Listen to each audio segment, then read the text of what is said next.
ఈరోజు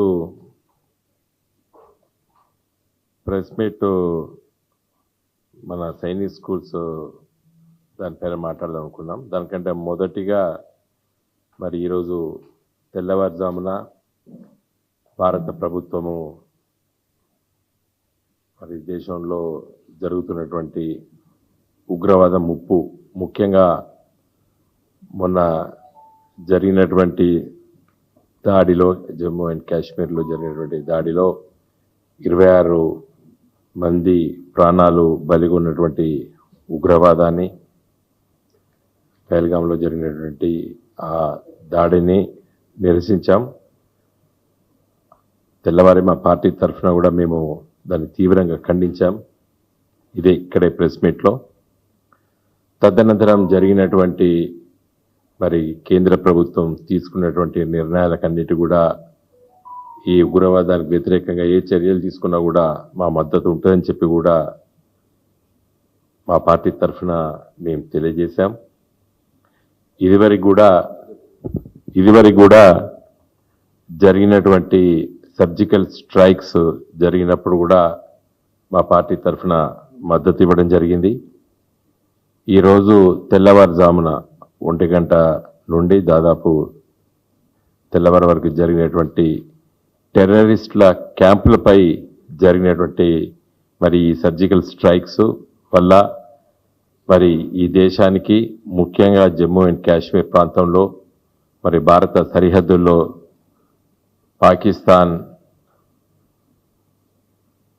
మరి ఆ ఉగ్రవాదుల్ని ప్రోత్సహిస్తూ, భారతదేశంలో చొరబాటును ప్రోత్సహిస్తూ ఇక్కడ వివిధ రూపాల్లో జరిగినటువంటి దాడులన్నీ తెలుసు మనకి.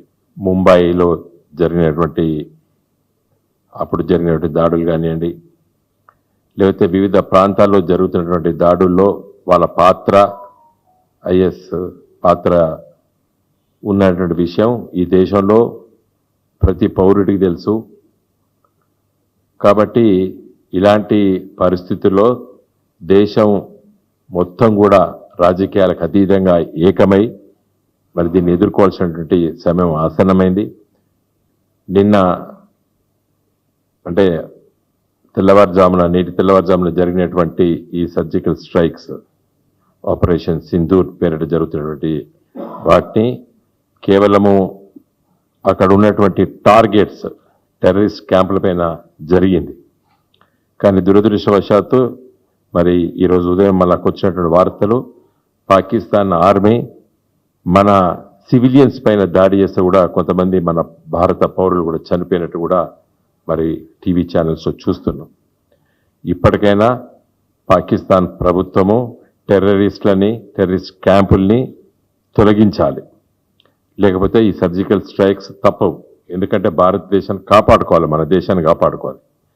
ఒక గొప్ప దేశంగా అభివృద్ధి చెందుతున్నటువంటి పరిస్థితులు, 75 సంవత్సరాల స్వతంత్ర భారతదేశంలో ఎవరు పరిపాలించినా కూడా ఈ దేశాన్ని ముందుకు తీసుకెళ్తున్నటువంటి ఈ తరుణంలో మనం తప్పనిసరిగా ఇలాంటి చర్యలు తీసుకోక తప్పదు. కాబట్టి వీటిని మేము సమర్థిస్తున్నాము. తర్వాత మన సైనికుల వారు చేసేటువంటి ధైర్యాన్ని కూడా మనందరం కూడా అప్రిషియేట్ చేయాలి. కొన్ని క్యాజువాలిటీస్ ఉన్నప్పుడు ఆ కుటుంబాలకు కూడా మన ప్రకటమైనటువంటి సానుభూతి కూడా తెలియజేస్తున్నాం. ఇదే కేంద్ర ప్రభుత్వము మరి ఈ చర్యలు ఒక స్థాయిలో జరిగి దీన్ని చాలా సీరియస్గా ఇంకా తీసుకోవాలి. పాకిస్తాన్ కానివ్వండి, మన చుట్టుపక్కల దేశాలు మనకును ఇబ్బంది పాలు చేసేటువంటి ప్రతి చర్యను కూడా సమయస్ఫూర్తిగా దీన్ని చర్యలు తీసుకోవాలని చెప్పి కూడా మా పార్టీ తరఫున మేము తెలియజేశాము. మళ్ళీ అదే ఆలోచనతోనే మేమున్నాం. ఇది ఈరోజు ఉదయం పూట జరిగినటువంటి సంఘటన కాబట్టి దానిపైన క్లుప్తంగా కొన్ని విషయాలు చెప్పడం జరిగింది.